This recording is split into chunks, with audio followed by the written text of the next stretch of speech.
మరో బ్రేకింగ్ అంతోంది మనకి. మాజీ మంత్రి నిరంజన్ రెడ్డికి ఓ రేంజ్ లో వార్నింగ్ ఇచ్చారు తెలంగాణ జాగృతి అధ్యక్షురాలు కల్వకుంట్ల కవిత.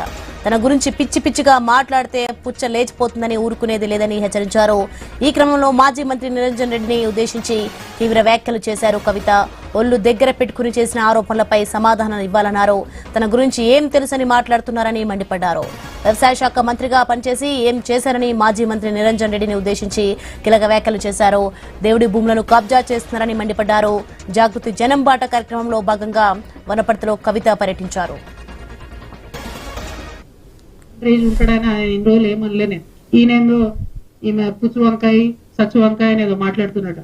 నిరంజన్ రెడ్డి గారు, మీరు మా తండ్రి వయసులో ఉన్నారు కాబట్టి చాలా మర్యాద ఇచ్చి ఈ అంశాలన్నీ చాలా గౌరవంగా చెప్తున్నాను. మీరు అక్కడ లోకల్ ఎంఆర్ఓ ఆఫీస్ కాలబెడితే కూడా చూసుకుంటూ ఉండిపోయారట.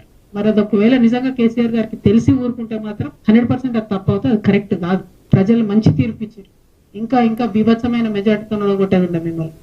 ఇంకొకసారి నా మీద ఎటువంటి తట్టు మాట్లాడితే తండ్రి వయసు అని కూడా చూడము, పిచ్చి పిచ్చిగా మాట్లాడితే పుచ్చ లేచిపోతా చెప్తున్నాను. ఈ పెద్ద మనిషి